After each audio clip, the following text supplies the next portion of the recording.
తాకట్లో ఉన్న మీ బంగారాన్ని విడిపించి ఆ రోజు ఆన్లైన్ రేటుకి కొంటాం. Sharma gold company. నమస్కారం, వెల్కమ్ టు సుమన్ టీవీ. నేను గీతాంజలి. కార్తీక శుద్ధ ఏకాదశి నవంబర్ 1వ తారీఖు. మరి ఆ రోజు విధిగా అందరూ ఆచరించవలసిందేంటి? ఏకాదశి వ్రతం ఈ సంవత్సరం పొడవునా వచ్చేటువంటి ఏకాదశిలో చేస్తారు. మరి విశేషంగా ఈ కార్తీక మాసంలో వచ్చేటువంటి ఏకాదశికి ఎటువంటి పూజా విధానాన్ని మనం పాటించాలి? ఆహార నియమం మరి ముఖ్యంగా ఎలాంటివి ఉండాలి? అలాగే ఏదైనా విధిగా ఖచ్చితంగా ఆ రోజున చేయవలసిందంటూ ఏమైనా ఉందా? తెలుసుకుందాం. వివరించేందుకు ప్రస్తుతం మనతో పాటు ఉన్నారు. గత 15 సంవత్సరాలుగా 30,000కు పైగా జాతక పరిశీలన చేసినటువంటి అనుభవం కలిగిన ప్రముఖ జ్యోతిష్యులు బ్రహ్మశ్రీ నందిభట్ల శ్రీహరి శర్మ గురువు గారు మనతో పాటు ఉన్నారు. వారితో మాట్లాడతాం. గురుగారు నమస్కారం అండి. వాగర్థావివ సంపృక్తౌ వాగర్థ ప్రతిపత్తయే జగతః పితరౌ వందే పార్వతీ పరమేశ్వరౌ. ఆదిత్యాయ చ సోమాయ మంగళాయ బుధాయ చ గురుశుక్రశనిభ్యశ్చ రాహవే కేతవే నమః. శృంగేరి జగద్గురు పీఠాధిపతులకి, కంచి పీఠాధిపతులకి నమస్కారములు తెలియజేసుకుంటూ కార్యక్రమాన్ని ప్రారంభిద్దాం. గురుగారు, ఏకాదశి ముందుగా అడగాలనుకున్నది ఏంటంటే, ఏకాదశి వ్రతం అని చేస్తారు. మొత్తం ఈ సంవత్సరంలో వచ్చే ఏకాదశులు అన్నీ ఆచరిస్తారు. విశేషంగా ఈ కార్తీక మాసంలో ఇంకా ఏమైనా ఉందా? విధిగా చేయవలసింది ఏంటి? మరి నవంబర్ 1వ తారీఖు కదండి? అవునమ్మా, నవంబర్ 1వ తారీఖు రోజునే కార్తీక శుద్ధ ఏకాదశి. అయితే వీక్షించేటువంటి మన సుమన్ టీవీ ప్రేక్షకులు కూడా ఈ వీడియో ఆశాంతం వీక్షించండి. ఎందుకంటే ఈ ఏకాదశికి ఉన్నటువంటి గొప్ప మహత్యాన్ని మీరు ఈరోజు తెలుసుకోబోతున్నారు. కార్తీక మాసం అంటే మనకందరికీ తెలిసిందేనమ్మా, ఈశ్వర ఆరాధన. కానీ విష్ణు ఆరాధన కూడా చాలా ప్రత్యేకము. విష్ణువుకి ఈశ్వరుడికి భేదము లేదు అని చెప్పేటువంటి మాసమే ఈ కార్తీక మాసము అని చెప్పవచ్చు. అయితే ఆషాఢ శుద్ధ ఏకాదశి రోజున విష్ణువు దానిని శయన ఏకాదశి అంటారు. అంటే యోగ నిద్రకి ఉపక్రమించేటువంటి రోజు.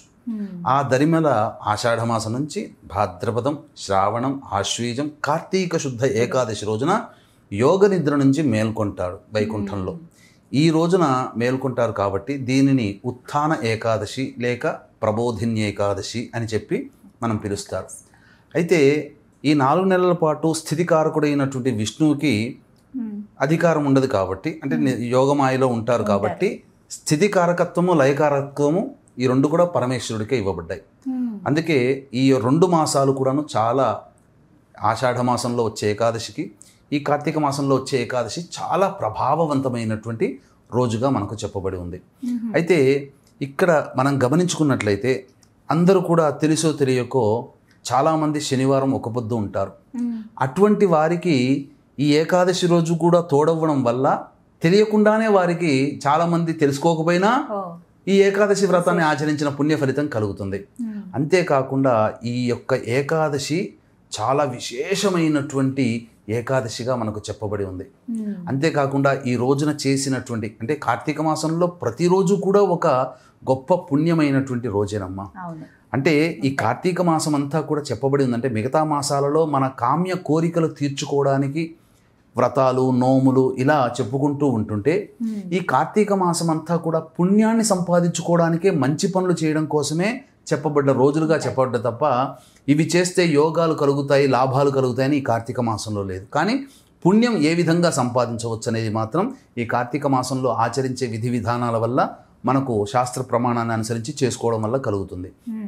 ఇక గమనించుకున్నట్లయితే ఈ యొక్క కార్తీక మాసంలో వచ్చే ఉత్థాన ఏకాదశికి సంబంధించినటువంటి నియమాన్ని పాటించాలనుకునేటువంటి వాళ్ళు ఎవరైనా కానీ ముందు రోజు దశమి కాబట్టి శుక్రవారం రోజున ప్రదోషకాల సమయం నుంచి నియమాన్ని పాటించాలి. ప్రదోషకాల సమయంలో కాలకృత్యాదులు తీర్చుకొని శివాలయంలో కానీ విష్ణు ఆలయ సందర్శనం చేసుకొని దేవునికి నమస్కారం చేసుకొని, ముఖ్యంగా విష్ణు ఆలయానికి వెళ్ళి నమస్కారం చేసుకొని, నేను కార్తీక మాసంలో భాగంగా ఏకాదశి వ్రతాన్ని ఆచరించదలుచుకున్నాను, నాకు శక్తిని భక్తిని ప్రసాదించు విష్ణుదేవ అని చెప్పి నమస్కారం చేసుకొని వచ్చి ఆ రోజు భూషయనం, ఆ రోజు ప్రదోషకాలం దరిమల మాంసాహారము, ధూమపానము, మద్యపానము నిషేధము, దాంపత్యము నిషేధము, బ్రహ్మచర్య వ్రతాన్ని ఆచరించడం, రాత్రిపూట శాకాహారంగా ఏదైనా టిఫిన్ ఫలహారం లాంటిది చేయవచ్చు.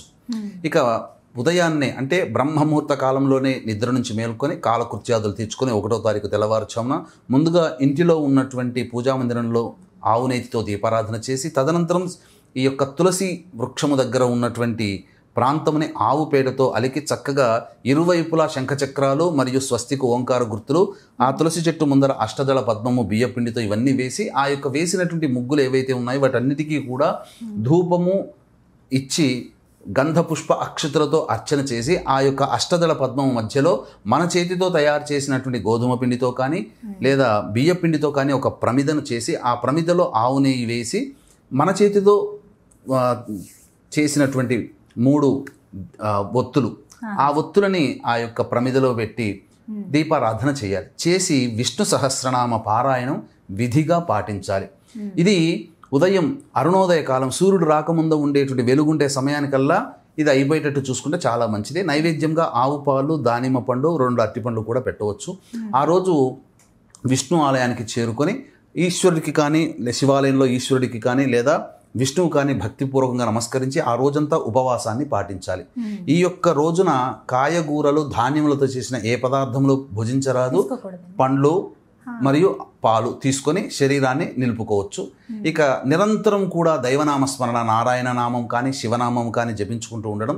ప్రదోషకాల సమయానికల్లా మళ్ళీ కాలకృత్యాదులు తీర్చుకొని శివాలయానికి చేరుకొని ఈశ్వరుడికి అర్చన జరిపించుకోవాలి. ఆ శివాలయంలో దీప ప్రజ్వలన, సాలగ్రామ దానము, అలాగే ఉసిరిక దానము మరియు లింగ దానము కూడా చేయవచ్చు. అలాగే విష్ణు ఆలయంలో కూడా చేయవచ్చు.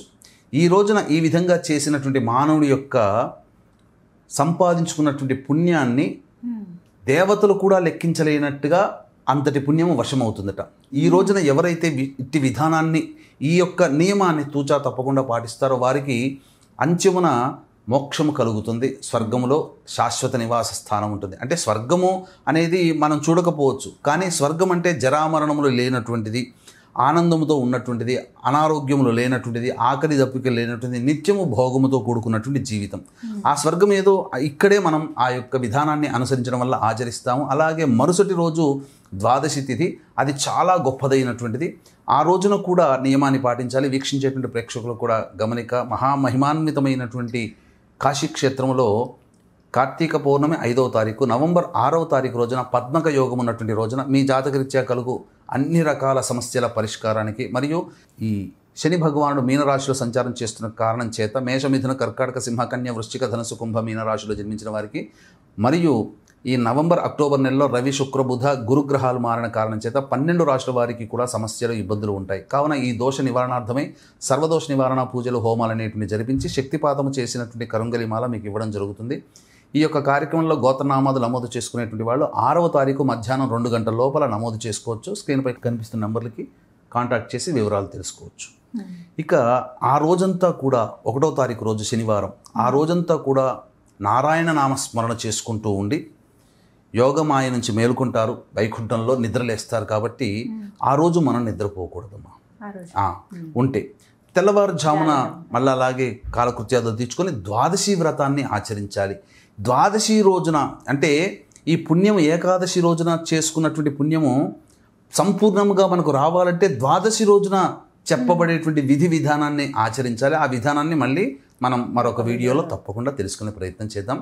ఆ ద్వాదశి రోజున విధానాన్ని అనుసరించి ఈ కార్తీక మాసంలో వచ్చే ద్వాదశి అనగా శనివారం తెల్లవారి ఆదివారం రోజున ఎటువంటి నియమాలు పాటించాలనే విషయంలో ప్రత్యేకమైన వీడియో అందజేద్దాం. దాన్ని చూసి ఆచరించినటువంటి వాళ్ళకి సంపూర్ణమైనటువంటి విష్ణు అనుగ్రహం కలుగుతుంది అని చెప్పడంలో ఏమాత్రం సందేహం లేదు. ఏకాదశి వ్రతం పూర్తయినట్టు. తప్పకుండా ఆ వీడియో కూడా అందిద్దాం గురువు గారు. చక్కగా వివరించారండి. నమస్కారం. సర్వం శ్రీ ఉమామహేశ్వర పరబ్రహ్మార్పణమస్తు.